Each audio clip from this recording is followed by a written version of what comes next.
बांगलादेशमध्ये हिंदू समाजावर मुस्लिम कट्टरपंथीयांद्वारे अत्याचार होत आहेत। याचे तीव्र पडसाद राज्यात विविध ठिकाणी उमटले आहेत। कुठे मोर्चे काढण्यात आलेत तर कुठे ठिय्या आंदोलन करण्यात आले। पाहूया एक रिपोर्ट।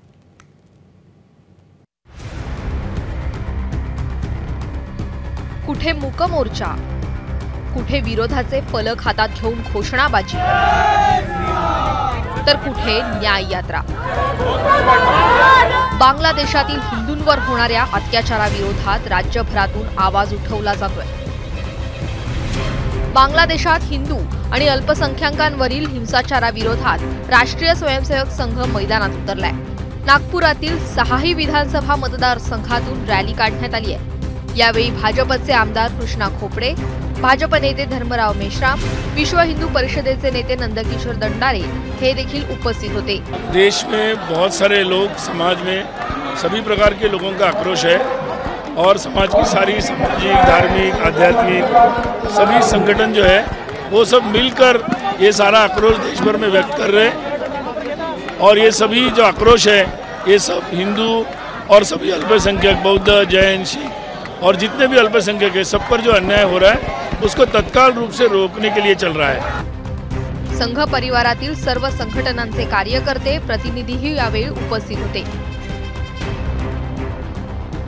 सिंधुदुर्गातही मूक मोर्चा काढण्यात आलाय।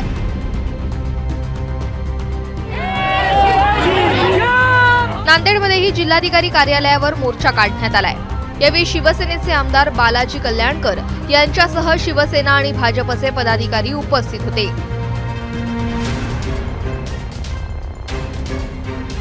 अकोल्यात बांगलादेशातील हिंदूंवर होत असलेल्या अत्याचाराविरोधात जनआक्रोश मोर्चा काढण्यात आलाय। यावेळी अकोला पश्चिमचे काँग्रेस आमदार साजिद खान पठाण यांच्या विरोधात वादग्रस्त घोषणाबाजी करण्यात आली आहे। भंडाऱ्यात 200 मीटरचा भगवा ध्वज फडकवत सकल हिंदू बांधवांनी भव्य मोर्चा काढलाय।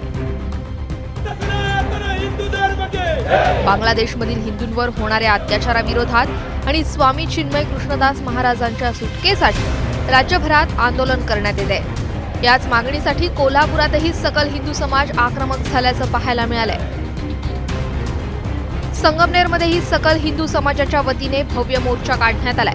या आंदोलनात नवनिर्वाचित आमदार अमोल खताळ यांच्यासह नाशिक पदवीधरचे आमदार सत्यजित तांबे आणि जयश्री थोरात या सहभागी झाल्या होत्या। ब्युरो रिपोर्ट, एबीपी माझा। एबीपी माझा, उघडा डोळे बघा नीट।